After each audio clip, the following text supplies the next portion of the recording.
औज़ुबिल्लाहिमिनश्शैतानिर्रजीम बिस्मिल्लाहिर्रहमानिर्रहीम अस्सलामु अलैकुम वरहमतुल्लाहि वबरकातुहू।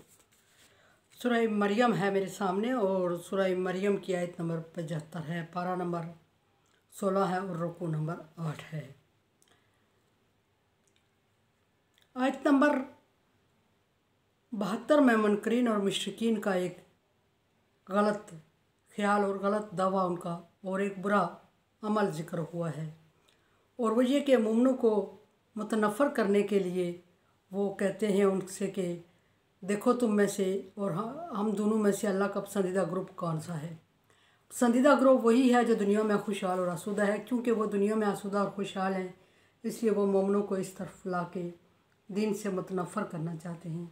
अल्लाह तबारक व तआला ने नबी सल्लल्लाहु अलैहि वसल्लम को इसका जवाब बताते हुए फरमाया कि इनसे कहो कि इनसे पहले कितनी ही बस्तियां थीं जो तबाह हो गई और वो बहुत अच्छी थीं और बहुत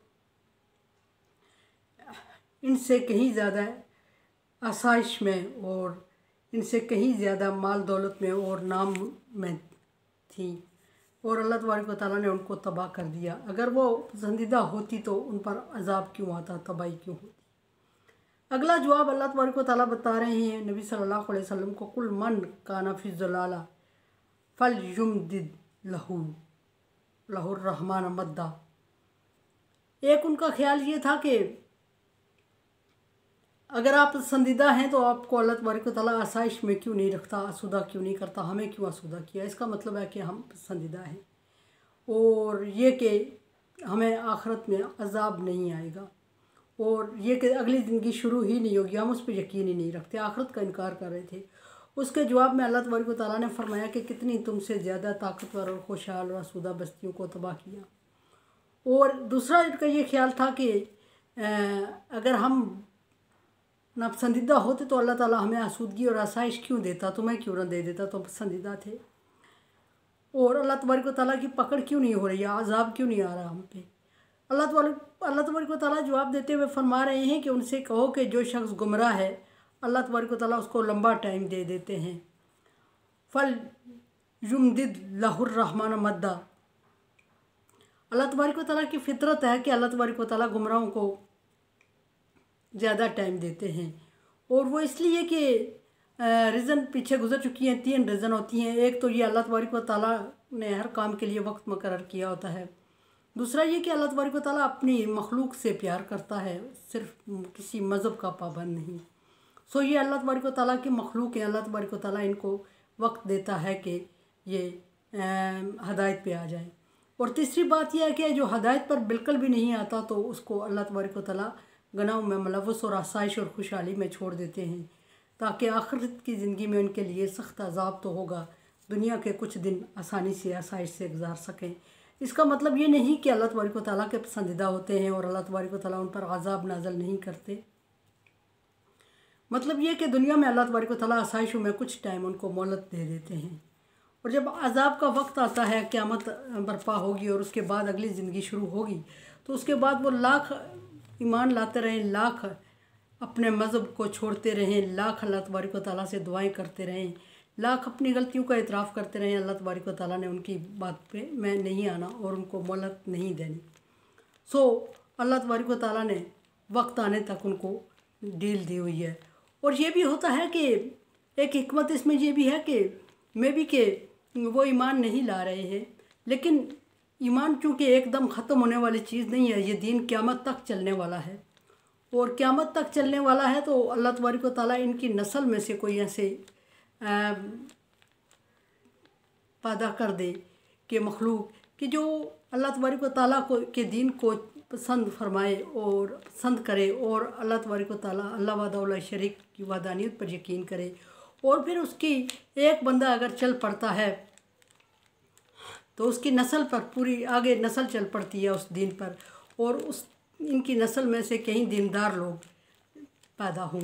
ये भी अल्लाह तबारक व तआला की हिकमत है, जिस वजह से अल्लाह तबारक व तआला ने इनको मोहलत दी हुई है, टाइम दिया हुआ है। और ऐसा बारहा हुआ कि कुफ़ार मक्का, मुशरिकीन मक्का, मुनकरीन मक्का जो नबी सल्लल्लाहु अलैहि वसल्लम को बारहा इनकार करते और जुटलाते थे और नबी सल्लल्लाहु अलैहि वसल्लम के दुश्मन थे, उनमें से बाज़ खुद ईमान ले आए बाद में, और जब ईमान ले आए तो वो दीन के लिए इतने ही कारगर साबित हुए। अबू सुफियान, हज़रत उमर रज़ी अल्लाह ताला अन्हु और इस तरह के और बहुत सारे लोग जो कि हुज़ूर सल्लल्लाहु अलैहि वसल्लम के शदीद दुश्मन, जानी दुश्मन थे, लेकिन ईमान लाने के बाद इस्लाम के लिए इतने ही मोतबर और कारगर साबित हुए और इतनी ही दीन को तक़वियत मिली और इतना ही दीन फैला उनके बाद। लेकिन उससे पहले जब वो दीन के दुश्मन थे तो वो उसी कदर शदीद दुश्मनी में थे। और इवन के हज़रत उमर रज़ी अल्लाह ताला अन्हु नबी सल्लल्लाहु अलैहि वसल्लम को कत्ल करने के इरादे से निकले और तलवार, नंगी तलवार हाथ में लेके, और रास्ते में किसी ने पूछा कि किधर जा रहे हो उमर, क्या इरादे हैं? तो कहा कि मोहम्मद को कत्ल करना आज, और आज उसका काम तमाम ही होगा। और जब पहुँचे तो देखा कि उनके बहन बहनोई ईमान ला चुके थे। पहले बहन को मारा और नाराज़गी का इजहार किया, लेकिन जब बहन नहीं मानी तो फिर उससे कहा कि पढ़ के सुना ज़रा। जब उनकी बहन ने कुरान पाक की तिलावत की तो उनका दिल पसीज गया और वो उसी वक्त ईमान ले आए और तलवार उनके हाथ से गिर पड़ी। और उसके बाद मुसलमानों ने आलानिया बाजमात नमाज़ पढ़ना शुरू कर दी और अजानें होने लगीं। और इससे उस पहले मुसलमान चोरी छुपे नमाज अदा करते थे। तो ये अल्लाह तबारक व तआला की हिकमत है कि एक वक्त मुकर्रर था और उस वक्त तक हज़रत उमर ने जितनी दुश्मनी इस्लाम के साथ करनी थी उन्होंने की, और इस्लाम लाए तो फिर इस्लाम के लिए कितने ही पसंदीदा करार पाए।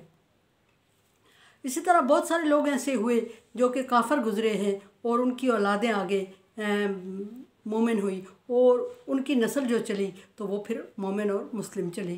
ख़ुद हुज़ूर सल्लल्लाहु अलैहि वसल्लम के चाचा हज़रत अबू तालिब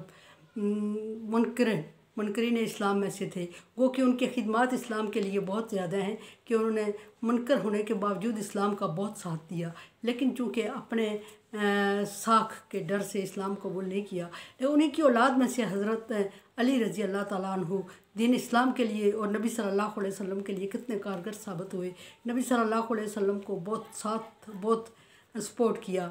छोटी उम्र में जब नबी सल्लल्लाहु अलैहि वसल्लम ने नबूवत का दावा किया तो खड़े हो गए और आप सल्लल्लाहु अलैहि वसल्लम के साथ देने का वादा किया और वो वादा निभाया।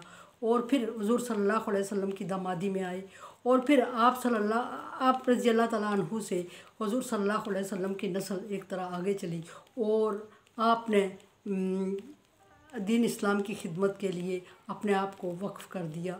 ये एक मिसाल थी। और अबू तालिब मरते दम तक नबी सल्लल्लाहु अलैहि वसल्लम के ख़िलाफ़ तो नहीं थे, लेकिन मुनकिरीन इस्लाम में से थे। वो इवन के हुज़ूर सल्लल्लाहु अलैहि वसल्लम ने आपके लिए दुआ फरमाई कि अल्लाह तबारक व तआला इनको इस्लाम की दौलत से नवाज दे, लेकिन ऐसा हुआ नहीं।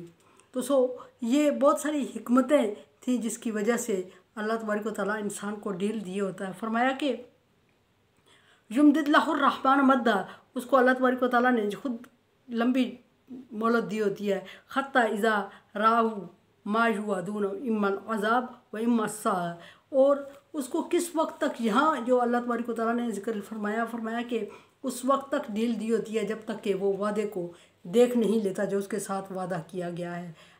जो कहा जाता है उसको देख। वादा क्या है? वादे से तीन चीज़ें मुराद होती हैं, या फिर क़यामत सबसे बड़ा वादा क़यामत का है कि क़यामत आके रहेगी और क़यामत की होलनाकी और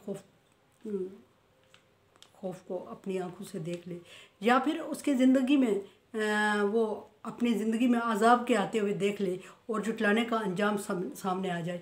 या फिर वादे से मुराद ये भी है कि इंसान को मौत आ जाए और मौत के वक्त वो अपनी नाफरमानी को और नाफरमानी की सज़ा को सामने देखे तो फिर उसको यकीन आ जाता है। वो वक्त अल्लाह तबारक व तआला उसको दिखा के रहते हैं और उस वक्त वो पछतावा होता है उसके लिए, और पछतावे के अलावा वो कर भी क्या सकता है क्योंकि अल्लाह तबारक व तआला ने उसको मोहलत दे रखी थी। पछतावा ही नहीं बल्कि उस वक्त वो एतराफ़ भी करेगा और तौबा भी करेगा और ईमान लाने का वादा भी करेगा, लेकिन अल्लाह तबारक व तआला कबूल नहीं फरमाएंगे। इसलिए अल्लाह तबारक व तआला ने फरमाया कि उसको उस वक्त तक डील दिए रखता है अल्लाह तबारक व तआला कि जब तक अपनी आँखों से तीनों चीज़ों, यहाँ दो चीज़ों का जिक्र है, अम्मल अज़ाब इम्मा साह, यानी दो वादों को देख ना ले, या फिर अज़ाब को ना देख ले, या फिर क़यामत की घड़ी को सामने ना देख ले, और देख ले तो उसके बाद उसको यकीन आ जाए तो फिर हो कुछ नहीं सकता। सवाए पछतावे की और सवाए सज़ा की, अजाब की।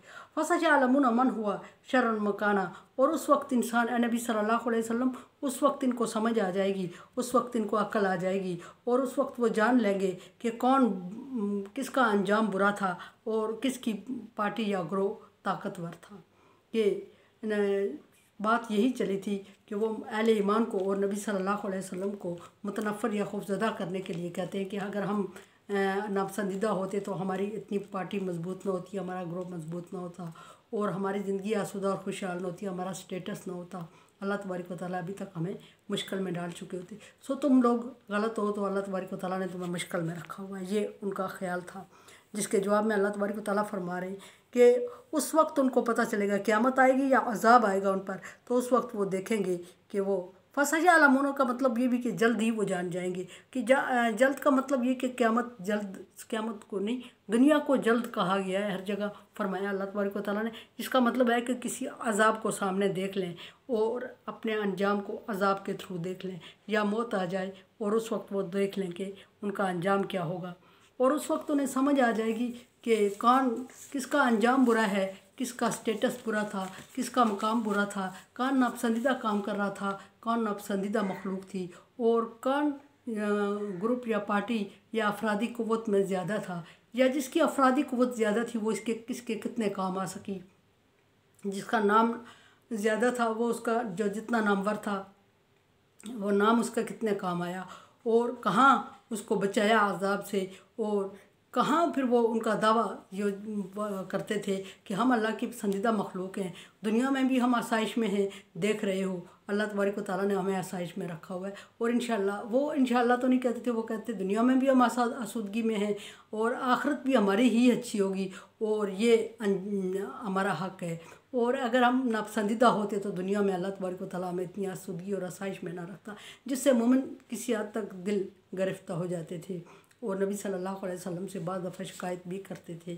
सिर्फ नबी सल्लल्लाहु अलैहि वसल्लम से नहीं, हर पैगंबर की उम्मत ने हर पैगंबर से अपनी खस्ता हाली की शिकायत कर की, जहाँ तक के कह चुके मता नसरुल्लाह, कब अल्लाह की मदद आएगी। मूसा अलैहिस्सलाम की कौम ने मूसा अलैहिस्सलाम से अर्ज़ की, मानने वालों ने, मूसा तुझ पे ईमान ला के भी हम उसी हालत में, ना ला के भी उसी हालत में, आखिर हमारा क्या कसूर। तो फिर अल्लाह तबारक व तआला ऐसे लोगों को ईमान पर दिल जमई के लिए ऐसे ये आयात नाज़िल करते और उनको ईमान को पुख्ता करते, मजबूत करते। बारहा ज़िक्र हुआ और हर नबी को तसल्ली दी, और हर नबी के मानने वालों के लिए ऐसी आयात और इस तरह की मुख्तलिफ़ अल्फाज के साथ यही मानी किया गया आयात नाज़िल फरमाई। मेरे चैनल को देखें, समझें और मुझे राय दें। तावन अलल बिर्रि व तक़वा, अल्लाह का हुक्म है कि नेकी और अच्छाई के कामों में तावन करें। अगर आप समझते हैं नेकी और अच्छाई है तो तावन करें, अगर नहीं समझते तो मैं आपकी राय को मुंतज़िर हूँ। अल्लाह हाफ़िज़।